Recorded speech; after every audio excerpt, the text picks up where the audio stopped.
Hello, ladies and gentlemen. This is Sean Contaro, and this time I'm going to discuss about why some Berserk fans claim it's not controversial. First page is non-canon.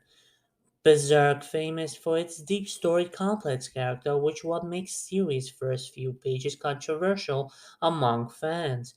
Warning: this contains discussion of sexual assault. Few manga have earned the respect and administration of readers across the world, like Berserk Central to the love in the series main character Guts and the Black Swordsman is a separately complex character. In this deep dive, I've explained why some fans of his mega just can't reconcile the series' first few pages, what they later learn about the gods. Created by Kansano Miura in 1989, Berserk is the story of the Black Swordsman gods throughout the manga's first handful of chapters. Gods appears in a completely unlikely protagonist.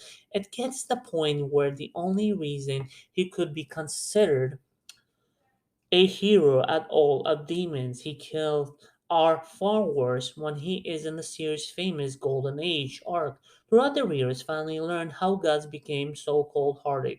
Guts is a man who has lost everything he cares about multiple times over while he Eclipsed ends up killing his mercenary band. Of the most well-known example of his Gosh trauma goes back even farther than that. Readers learn the Gosh was sexually assaulted as a child. Suddenly his aversion of being touched makes sense. That could detach the persona defines him in the opening chapter. He suddenly defends the mechanism he uses to protect himself from getting hurt. All he makes Guts as much deeper character than initial appearance suggests when why Mega's opening just doesn't add up. Related bizarre version of a Zoro's One Piece sword style and more ridiculous. Bizarre's first chapter begins with God sleeping with a woman. However, a series of passion woman transformed throughout the things she trapped Guts for her disgusting true form, turns the table without hesitations, and fires the cannibal and is obliterating the monster instead of setting up any plot point. This opening is instead to establish that the Mega's world overrun by demons, and God is someone who enjoys killing them. However, when looking at God's history problem with intimacy, it's difficult to imagine God doing anything like this.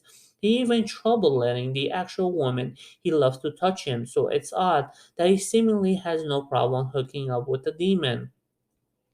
As a result of this supposed contradiction, some fans actually prefer to think the sequence of non-canon is this is certainly a sympathetic stance to take.